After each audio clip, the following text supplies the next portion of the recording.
Hello, biology world. Purpose of this video is to give kids that write a little bit slower than normal an opportunity to finish up the notes that we started in class today. Can't guarantee that we finished all of the notes in class today, so maybe this is a homework assignment to finish them up. A couple things you have to remember, though, when we're doing class notes is they have to be in Cornell note style. Question on the left, question on the left, answer on the right. And they also have to be numbered. And I'll still look at the notes if you don't put them in Cornell note style. I'll still look at the notes if you don't number them, but I'm taking points off. And these are probably only going to be worth 2 points, and it's a half a point for not putting them in Cornell note style. It's a half a point for not numbering them, and you just went from 100% to 50%. So do it my way. All right, here we go. Nature of matter. A lot of this stuff is going to be review for you because you learned about atomic structure in middle school and potentially even 5th or 6th grade. I might be going a little bit too fast for some of you. Good thing it's a video. Good thing it's got a pause button. So I will warn you when I'm going to jump from one slide to the next, and that would be an opportunity for you to pause it and finish typing it or finish writing it down, and then of course you can replay the video. I won't have something to say about everything in this video, but whenever I have anything that I want to elaborate on, I will to give you some hints or some tips of ways to remember things. Of course, if you don't want to hear me blah, blah, blah, blah, blah, you can just like turn the volume down and play your own music, although you will be missing a little bit of humor, I hope at least. I'm really tired tonight, so who knows what's going to come out of this mouth. You might be missing a little bit of humor, and you might be missing a little bit of insight into what's going on, but I'm going to leave that up to you. You're young adults. You make decisions every day. And away we go. What is that? That's either an egret. I think it's an egret. Back from my days of taking ornithology at Sac State, which is the study of birds, by the way. It's either an egret or a heron, but looks like it's preening and really happy and welcoming the day. Here we go. All right, basic unit of matter is the atom. So again, question number 1 on the left, basic unit of matter, atom on the right.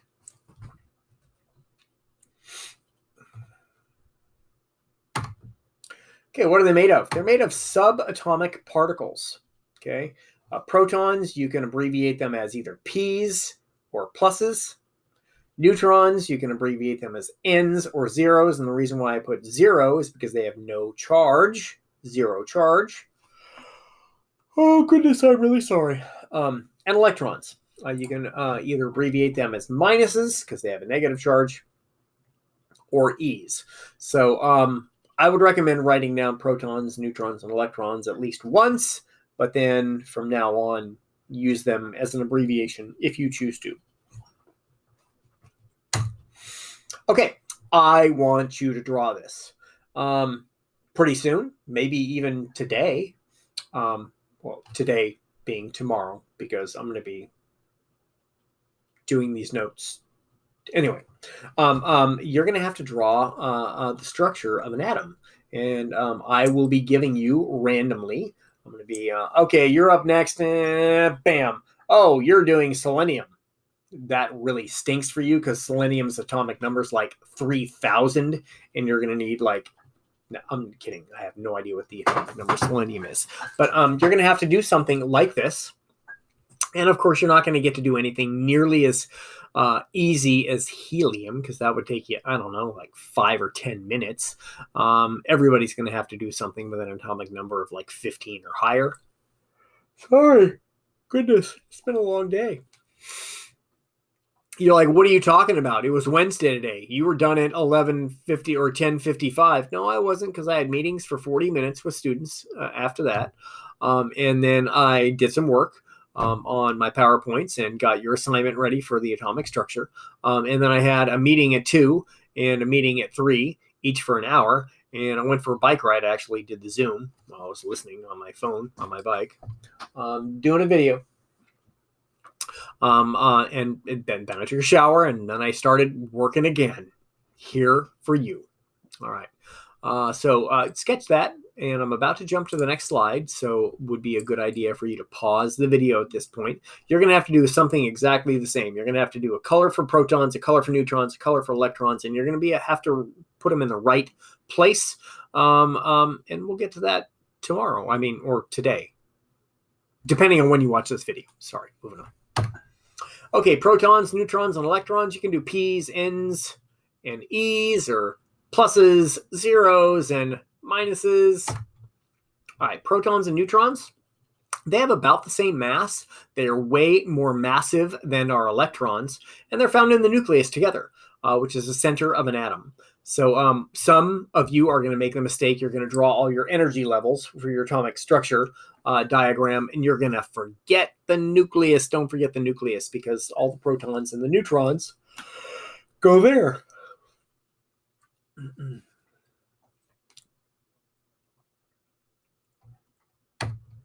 Okay, protons are positively charged. Neutrons have no charge, or they have zero charge.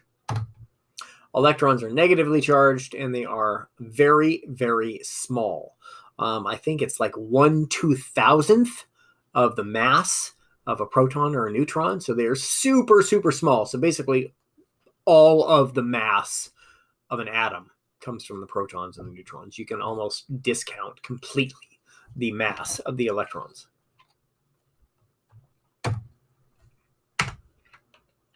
My bad. By the way, so this is number 4.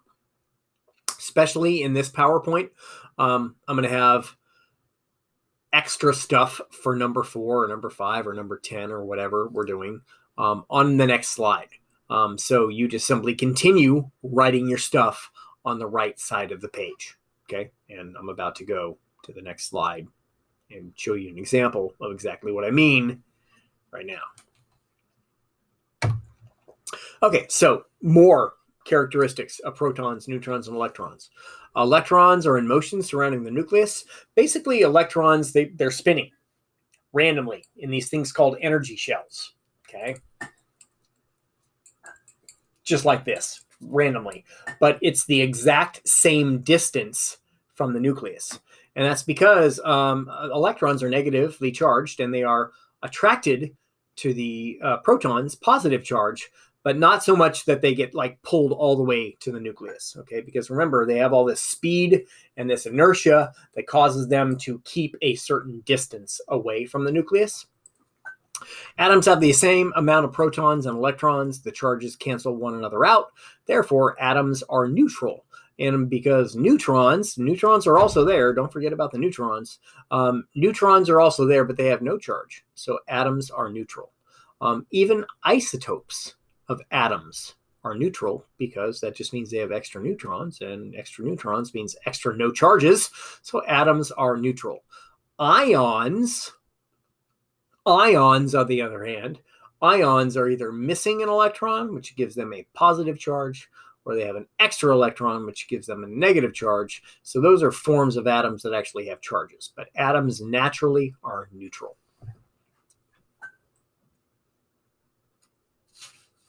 And I'm about to go on to the next slide. So if you're still writing, please pause the video. Like that. Okay, on the whiteboard slides, the ones that say check for understanding, or actually maybe they don't say check for understanding, these are an opportunity for you to go back and practice with the content to see how much you've remembered from writing things down or typing things down. Please don't skip these slides. They are there for you to practice. They are there for you to do a little bit of studying while you're taking your notes. Remember, every minute you study while you're taking notes is a minute you won't have to study for the test or the quiz. Okay. All right. Smallest particle of matter is a what? If you can't remember what that is, you might want to take a look back at number 1. Is that an electron or an atom? Oh yeah, it's an atom. You knew that. Okay, of the 3 subatomic particles, which 2 are most alike one another? You might want to take a look at number 4 on that one. Which ones have the most things in common? Is it protons and electrons, protons and neutrons, or neutrons and electrons? Because those are the only 3 combinations. You got it. They're found in the same place. They're both found in the nucleus. They have about the same mass. And technically, this isn't really a similarity, but they're both not negative, right? We're talking protons and neutrons have most in common, or they are most different from electrons. Little matching for you. All right, number 1, 2, and 3. So I would do these practice things. I would actually do them in your notes because remember, I promised you will have some test questions that come from these slides and the slides that are at the end of the PowerPoint with the multiple choice questions to encourage you guys maybe to write these things down or at least practice with the content. Okay, which one is proton? Protons are P. Protons start with P. Oh, positive starts with P. Yes, I'm positive. So number 1 would be B. Neutrons are N negative. No, that's the mistake lots of kids make. They think that N negative. No, neutrons are neutral. So number 2 is C. And then, of course, by process of elimination, number 3 is A. Electrons are negative. Electrons, negative. Okay, that's the way that I remember it. So this would be BCA, which is the sound a chicken makes. Here we go. Atomic, stop laughing, start writing, or stop typing. Start typing. Okay, yeah. Every once in a while, I'll just make a crazy noise. Like I said, I've been up since 4:30 this morning. It's late on a Wednesday night. I'm a little giddy. I'm a little tired. I'm a little hungry. And you never know what's going to come out of this mouth. Okay, so lots of vocabulary in section 2.1. So an element is a pure substance that consists entirely of one type of atom. It's elemental, my dear Watson, for all you Sherlock Holmes fans. Atomic number is the number of protons in an atom of an element. You can't say it's the number of neutrons because it could be an isotope. Okay, so the atomic number is the number that's going to be in the upper left-hand corner of the element box on the periodic table of the element. If you're not sure what I'm talking about, look in the very, very, very back cover of your biology book. That's the periodic table of the elements, and that's how I'm going to be figuring out which element you get to draw. Isotope. Atoms of the same element that have different numbers of neutrons. So like carbon 12 is the natural form of carbon. Carbon 13 has an extra neutron. Carbon 14, here it comes again, sorry, has 2 extra neutrons. And then the mass number is the protons added to the neutrons is equal to mass number. Hold on a second. It's the same as the atomic mass. My bad.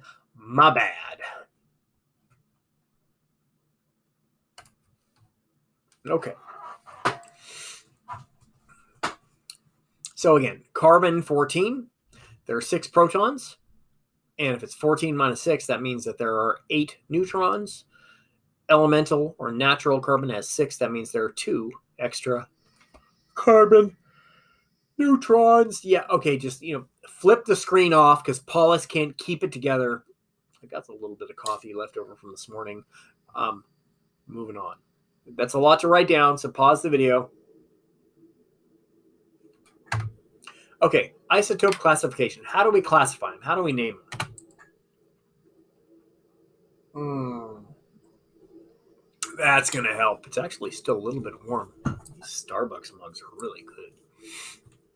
I am not a Starbucks drinker. I think that stuff is so stinking overrated. If I'm going to go pay for coffee, which I never do, I'm going to Pete's. Pete's has the best coffee. It's bitter. It's strong. I like it strong. I like it bitter. All right. So isotopes are classified by their mass number or their atomic mass. For example, carbon has 3 isotopes. Carbon 12, normal carbon. Carbon 13, got 1 extra neutron. Carbon 14, it's got 2 extra neutrons. You can abbreviate carbon with a capital C if you know what the chemical formula of carbon is. So it'll be C12, C13. Coffee hasn't kicked in yet. Or C14. What do we use isotopes for? We have a variety of uses for isotopes. Carbon-14 we use to date, and I'm not talking about like taking out for Pete's Coffee or anything like that, or a burrito.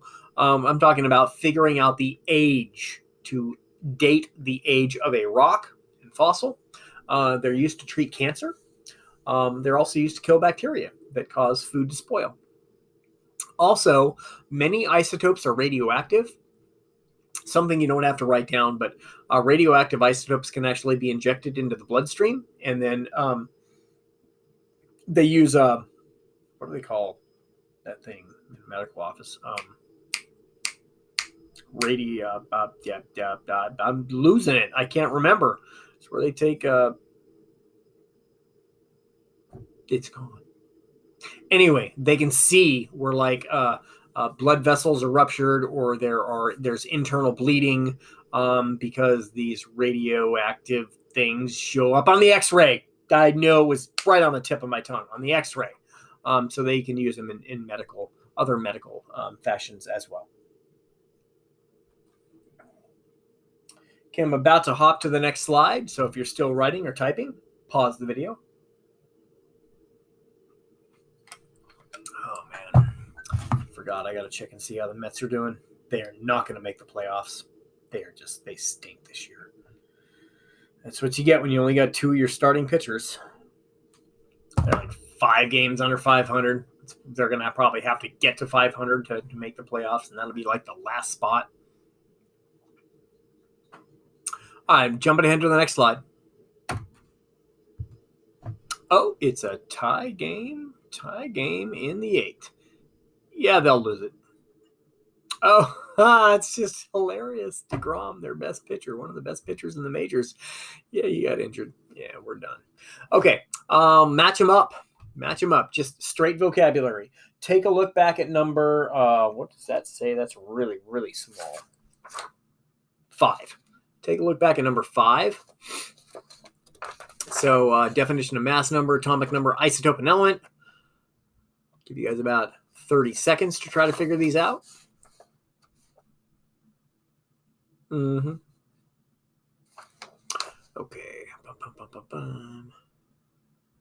All right. Mass number is the same as atomic mass, and that's the sum of protons and neutrons. So number 1 is C. Atomic number, that's the number in the upper left-hand corner of the elements box. That is the number of protons, so CD. Number 3, isotope. Yeah, isotope is an atom with different numbers of neutrons, so that's A. So we got the CDAB, the CD, AB, CDAB. Element is a pure substance of mostly one atom. Okay, moving on. By the way, we are only going to what number are we going to? Number 11. So we're getting there. Okay. Lots of vocabulary in section 2-1. OMG. A compound, a substance with 2 or more different elements. So for example, and some of the videos that I'm going to show you guys actually contradict this, and it's a little confusing, and that's why I'm saying it here. A compound is like water, H2O. 2 hydrogen atoms, 1 oxygen atom. Carbon dioxide, 1 carbon atom, 2 oxygen atoms, okay? Carbon and oxygen are different. Hydrogen and oxygen are different. Therefore, they are compounds, 2 or more different elements. Glucose, C6H12O6, has 3 different elements. That is also a compound. It's a big compound, okay? So more than one element bonded together, compound. Chemical bonds, they are formed by the sharing of electrons. So for example, if, let me look at my periodic table of the elements here while you guys are writing. So let's say I'm fluorine. Fluorine has 7 electrons in its outer shell, and it really wants to have 8 and be like neon. Because if you have a completely filled outer shell, you're stable. Okay? And who doesn't like being stable, right? So fluorine really wants to find a different atom that has an extra electron So it can share that electron and it can get to 8. Okay, so the electrons that are in the outermost shells of these atoms are what create bonds, and they're referred to as valence, available, valence electrons. So a chemical bond involves the electrons that surround each nucleus, most specifically the electrons in the outermost shell. Valence electrons, like I just said, the electrons that are available to form bonds.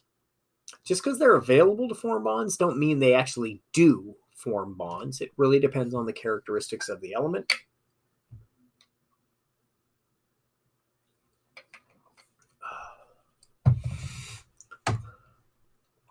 An ionic bond, remember I said ions are positively or negatively charged atoms. So sodium, for example, Na, sodium has a one less electron. It is positive ion.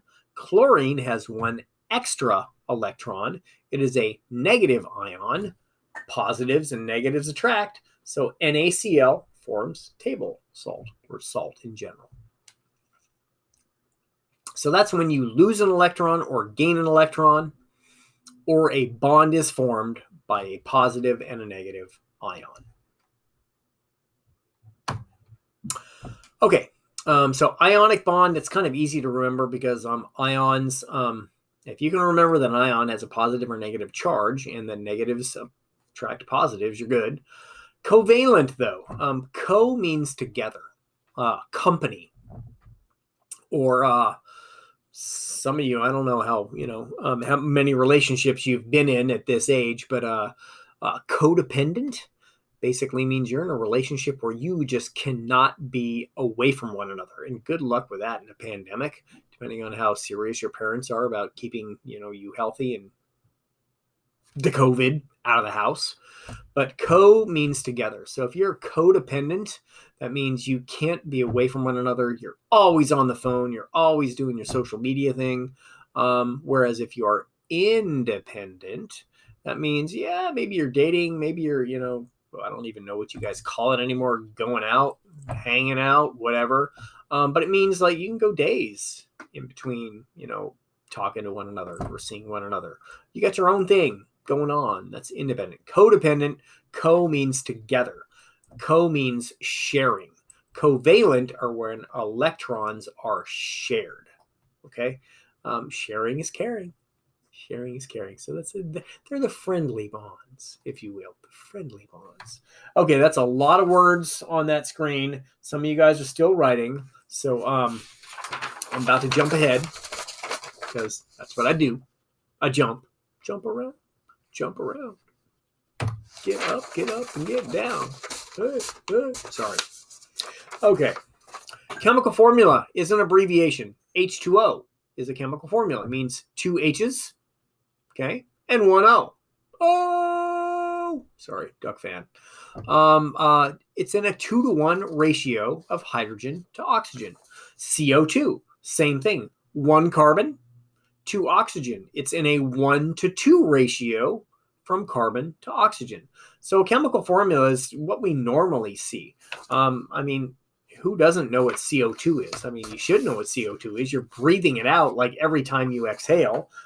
It's what's that and methane and carbon monoxide and water vapor. It's what's heating up the atmosphere, which is heating up the surface, and it's going to ruin the planet for your generation and your kids' generation and your grandkids' generation. So darn it, do something about it. Anyway, back to chemical formulas. Carbon dioxide is a chemical formula. C6H12O6, glucose, is a chemical formula. Ionic bonds.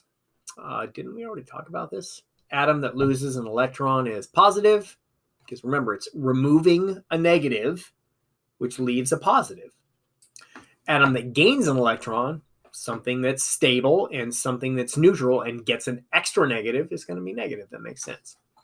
By the way, you can put a plus sign for positive and a minus sign for negative if you want to be efficient, not lazy, efficient. Speaking of ducks, go Ducks. Who knows The name of the Ducks mascot. No, it's not Donald. They're related. Not Donald. Anyone? Anyone? When you were young and you were wearing your boots and it was raining and you wanted to get your friend all wet, you stomped in them. Puddles is the name of the Ducks mascot. I've actually taken a picture with Puddles before and hugged Puddles. Go Ducks. All right, here we go. Moving on. Pause the video if you need extra time. Okay, covalent bond types. There are 3 types that I want you to learn. Single covalent bond is when 2 electrons are shared. So for those of you that have, heads that kind of can figure out math, if I got single bond and it's 2 electrons, how many electrons do you think are involved in a double bond? Who can do a ratio? Yep, that'd be 4. Triple bond, yep, that'd be 6. I don't think a quadruple bond exists, but if it did, it'd be how many electrons are shared? 8 electrons would be shared.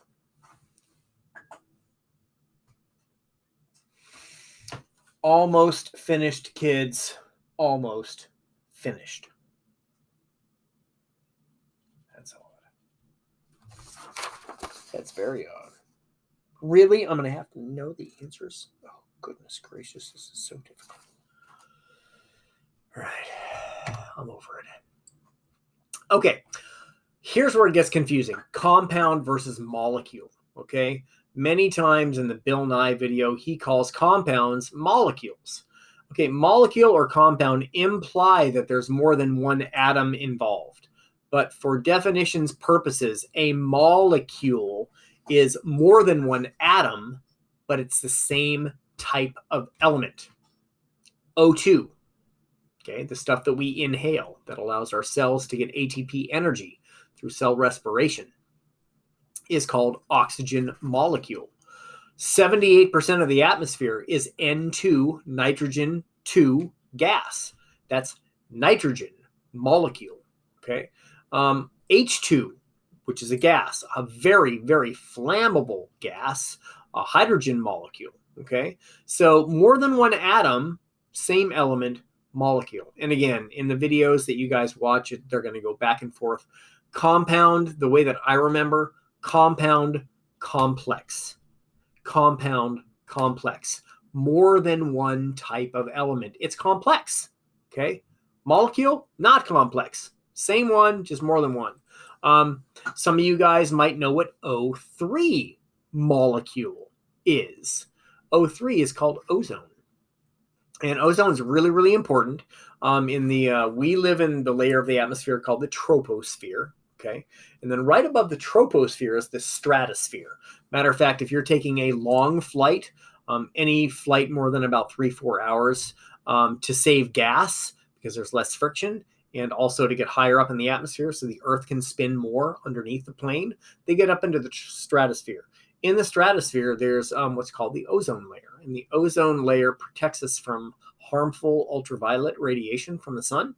If there was no ozone layer, we probably wouldn't be here because all organic material, living material, is harmed by UV radiation.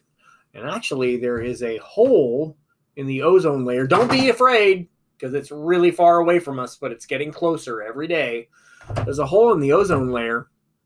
It started over Antarctica, which is the South Pole, and it's extended over the tip of South America, and there is an increase in skin cancer in that region because people don't have as much natural protection from ozone. So ozone would be another molecule, okay?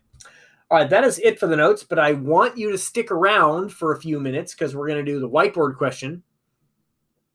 And there also are multiple choice questions at the end of these PowerPoints. Remember, it's very possible one of these questions could get onto your test. Okay. All right, here we go. Oh, holy cow, Paulus. Holy cow. 1 through 6. Okay.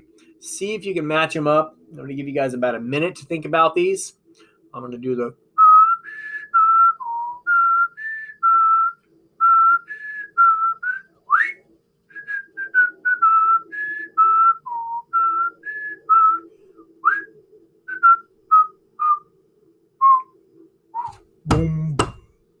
Yeah, that wasn't a minute, but that was the Jeopardy music. Let's see if we can figure these out. Chemical bond.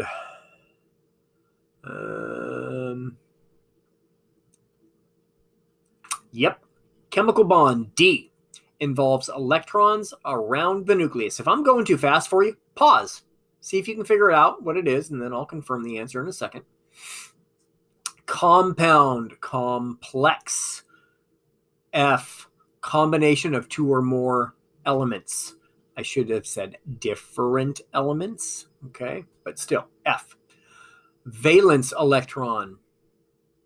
Valence, available. B, available to form bonds. Electrons that are in the outermost energy shell are valence electrons.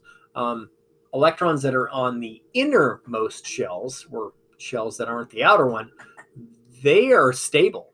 They have 8 or 2, if we're talking about the one inner shell. They don't want to make bonds, okay? Number 4, ionic bond. E, involves losing or gaining electrons. Covalent, sharing is caring. Together, covalent bonds. A, involves the sharing of electrons.